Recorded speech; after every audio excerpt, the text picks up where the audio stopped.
Okay, so I'm just going to go over some positions that I took. Past 3 positions. There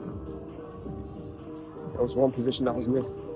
However, it was more of a filtration issue. They're missing it in the moment. So I'm going to go over my last position for the year and my first position of this year. So starting off with Hong Kong 50. As you can see on the higher time frame, I have got this scoop double top, right? Got this scoop double top.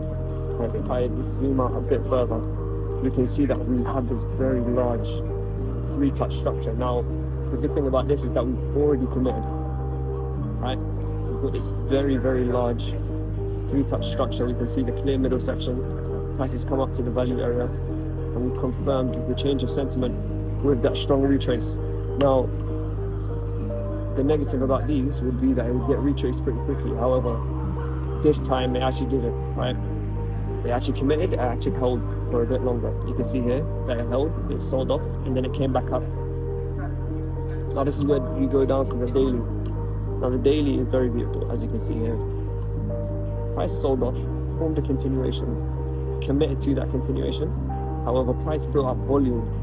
It wasn't as large as volume that you'd see usually in an M-style pattern. However, it was enough for price to actually want to reach up a bit further and come back up into this value area, right? So we can see that there. Now, the next day, we can see that price fully retraced more than 50% of the previous candle, which allows us to see that, oh, is this going to commit now? Now, all I'm looking for is continuation, because overall looking at this large structure as the continuation now, moving down to the downside, committing off of that larger structure. Now, as you can see here, if I measure this A to B leg, you can see that we're borderline on the healthy side of the pullback. So usually a healthy pullback would usually look like 50-60% of the range. So as you can see there, we are right on the edge. Now price reacted to that area, and we had strong 4-hour commitment. Now I'm just going to go back to the area where the continuation was. Right, so we can see here that we've committed to that leg. You can see here the volume that was built up. Let me just delete this. So you can see the volume that was built up there. We didn't commit from this area here. So naturally we're going to reach up a bit further to come up into this area.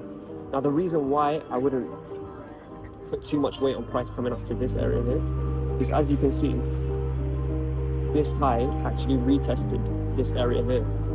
So price selling off, coming back up. This was the only area that wasn't tapped.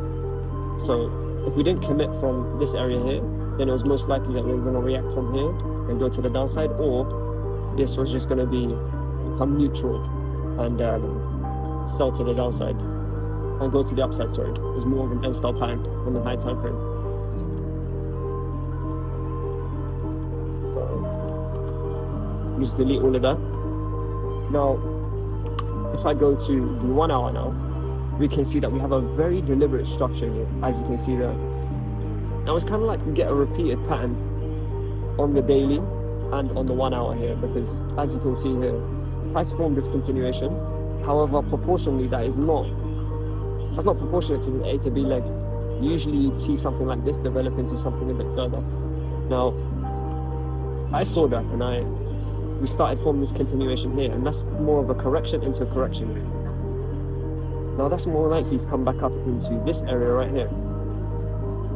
Right, so now we can see that overall, this is a continuation.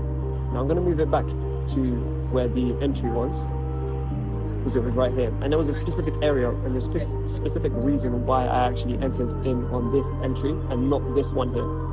Now, as you can see, the last leg is pretty impulsive, as you can see that on the 1 hour.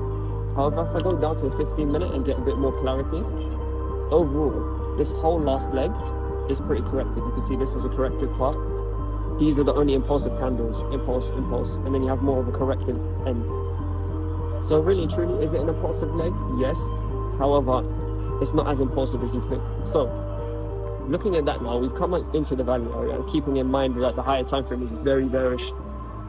We can see here that a retrace candle. Now the rejection here the reason I didn't enter that is because it's not in my plan to enter something that hasn't retraced 50% of the candle or given us a high test.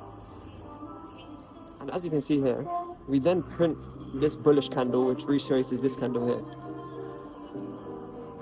Now, then we get a full retrace with a bearish candle right there, right? So this candle isn't really retracing this leg here, it's more so retracing this candle right here, this bullish candle that was printed. So I'm actually looking at that now and I'm looking, okay, this is going to be the area that I'm going to enter in. However, there's something interesting and there's a reason why I wanted to enter in this specific way.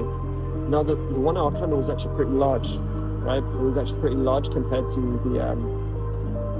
my entry. However, I can see here on the 15-minute when I go down to the lower time frame, you can see that price actually formed this scoop double top, right? It's already formed this scoop double top. It's taken out this area right here, and it's actually retested the back end of this wick.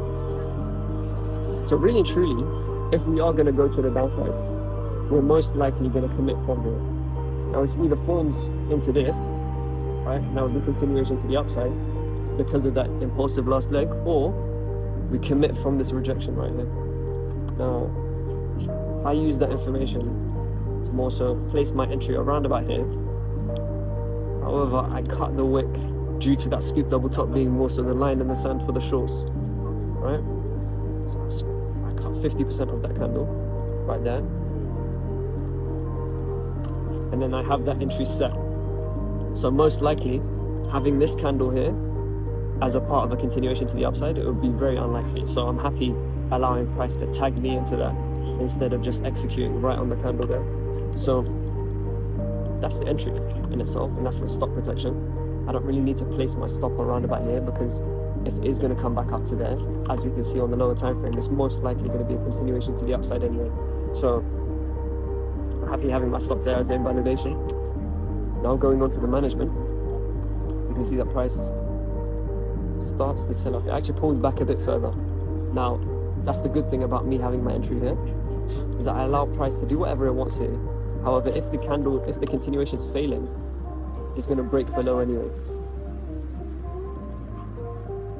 So you can see there, price actually tagged me in, right? And then we came down to the bottom of the structure. Now we are sitting around about 1%. So I then move to break even. I then allow price to play out a bit further. I'm just going to skip this a bit, but just so we know that this is our main inflection point within this, because this was the origin of this large impulse which broke out and actually tagged this value area right here. So we've got that. Now I'm paying close attention to this low right here, because if we get any sort of rejection, as we can see price is slowing down as well, I want to be locking in pretty aggressively at this low. No, God! No, God, please, no! No! No! No! Yeah, so I pretty much recorded another 2 trades. Unfortunately, my computer shut down because I forgot my charger. So the file got corrupted a bit, so we've only got up until the last bit of the Hong Kong 50 trade.